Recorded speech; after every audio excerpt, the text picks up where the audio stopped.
tank with oil, leaving the world champion the unusual experience of supervising the return of a broken McLaren to his garage. Then Riccardo Patrese hit the oil patch at colossal speed and was very lucky indeed not to be badly injured. And in the afternoon's wet qualifying period, it was Nigel Mansell who took the provisional pole position, with a brave and determined Patrese 8th quickest despite feeling very sore. Saturday was hot, dry and ideal for the qualifying session that Senna was expected to dominate. But this time it was Williams up front. Mansell's been brilliant but unlucky this year, but on Saturday things went well. Second fastest despite having to use the spare car. And to emphasise the fact that the Williams Renault is a potential winner, it was Patrese who superbly took his 4th pole position. Riccardo likes the Gilles Villeneuve circuit, but with reservations. This is an hard race for everybody, car, drivers, and the track, in effect, also if there is a new asphalt, it is as bumpy of last year, and because of that we don't have an easy life. So this time Ayrton Senna starts 3rd. But with 4 wins from 4 races, no one is underestimating his ability to win again in Canada. The first all-Williams front row since Hungary last year, ahead of Senna with Prost top man for Ferrari under new management. Roberto Moreno an excellent 5th and Berger a disappointed 6th. Alesi's Ferrari 7th next to Piquet's Benetton. Andrea de Cesaris a delighted 11th in his Jordan Ford with teammate Bertrand Gachot 14th. Martin Brundle starts 20th, but neither his teammate Mark Blundell nor Grand Prix returnee Johnny Herbert have qualified.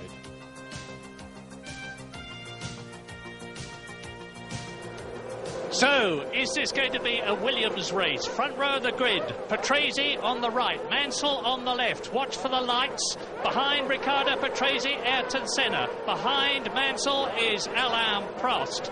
It's a long race, 69 laps of this circuit, and they are holding them a long, long time on the lights. Danger of the clutches burning out. Watch for the lights, the red, and then 7 seconds or less, the green. Patrese goes forward. And it's a superb start by the Williams team.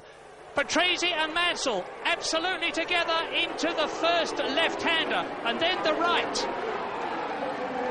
So it's Nigel Mansell leading his teammate Riccardo Patrese with a very sore neck behind him in 2nd place. In 3rd position it's Senna, 4th is Alain Prost, 5th is Berger, 6th is Nelson Piquet. Everybody's got away well and the Williams are on their way. Already there's a bit of a gap between Riccardo Patrese in 2nd place and Ayrton Senna 3rd. Then the Ferrari, Prost, Berger, Piquet, Alesi, Moreno is in 8th position and they streak away now past the Concord Bridge, past the Metro Cosmos Bridge, coming down towards the hairpin, which is the end of the first lap, 2.75 miles in this Canadian Grand Prix. Mansell leading.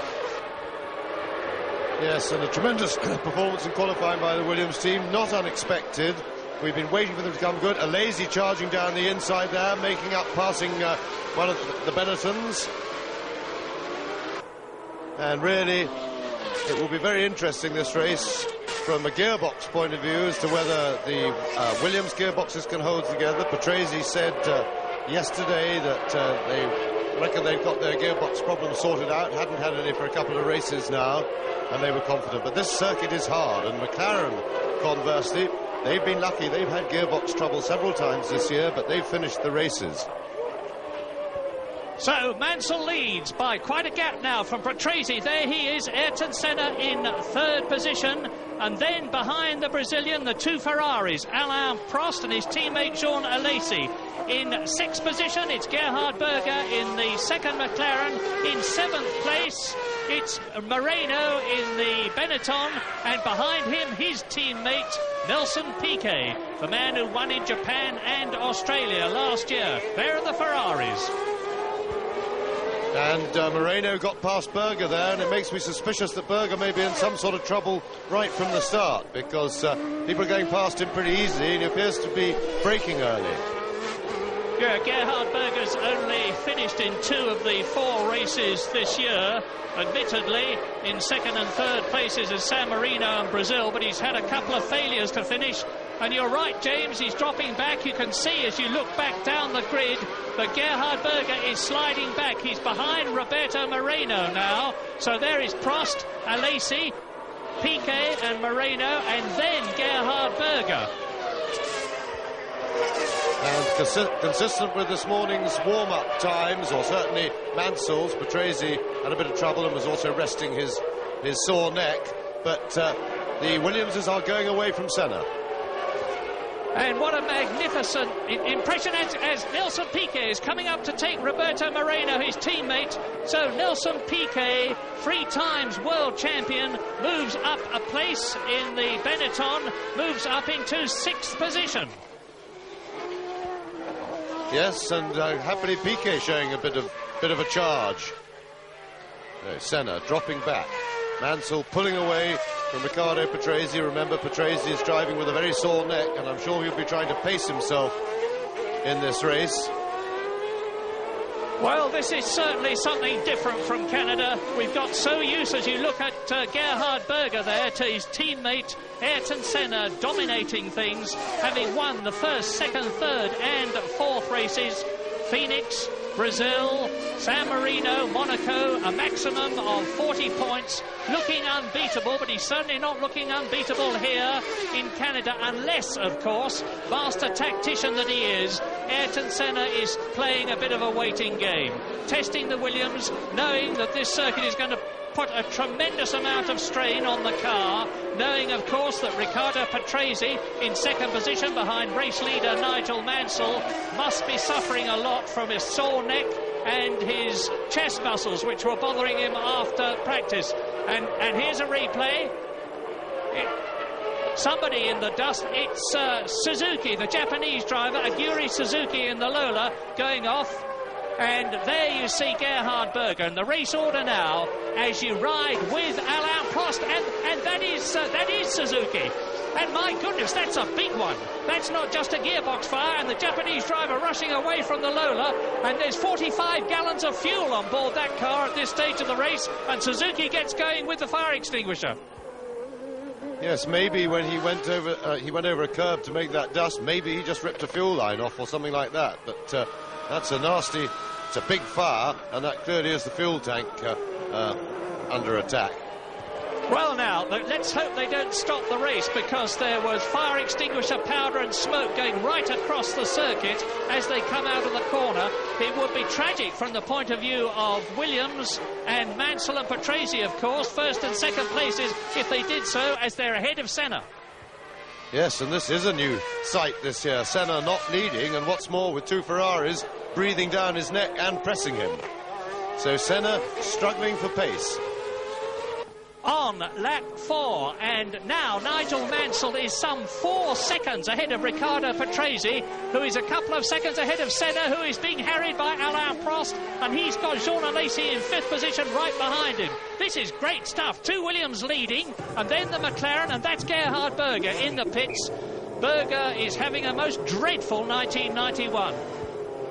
Yes, I get the impression at the moment that Patrese is happy to let Mansell go, probably wants to pace himself, and he seems to be keeping himself just a couple of seconds in front of Senna, just to keep it comfortable, but without pushing himself. And I'm sure in the physical condition that he finds himself, that's a very sensible tactic. What a joy already as you ride with Alain Prost. Now watch the comparative performance of Ayrton Senna's McLaren Honda in front of the V12 Ferrari. And they're absolutely equal, because Prost is in the wheel tracks of Senna's car. He's getting a lot of turbulence, of course, being as close as he is to the McLaren in front of him. Jean Alesi in 5th position. And Berger has rejoined the race. They put the body cover back on the car, and so now we are on lap 8, and in the lead, Nigel Mansell, who's increased his lead over Riccardo Patrese to more than 4 seconds. Patrese 2.5 seconds ahead of this battle. Senna 3rd, Prost 4th, Alesi 5th, and in 6th position it is Nelson Piquet ahead of 7th place Roberto Moreno. in 8th position. It's Andrea De Cesaris in the Jordan Ford, and his teammate Bertrand Gachot is in 10th place, and they are sandwiching Stefano Modena in the Tyrrell. Yes, and while I get the feeling that Patrese is pacing himself to Senna and not bothering to chase Mansell, I get the feeling that Mansell has already eased up. He stretched out to 5 seconds very, very quickly, and now just seems to be content to stroke it along and stay a comfortable distance in front of his teammate. And you saw Gerhard Berger being pushed back into the pits there. That's another retirement. 3 retirements, and that is Roberto Marino. Marino, who was in, 7th place, has spun. But is there any damage to the car? I can't see any, and he's trying to back out and get... But the problem is, of course, he's got cars bearing down on him at terrific speed all the time. He's got to pick his moment, which he has done. And from a quick look at the Benetton Ford, and incidentally, Ford have confirmed that they are producing a V12 engine for introduction next year with the Benetton team. It looked to me as though Marino's car was all right.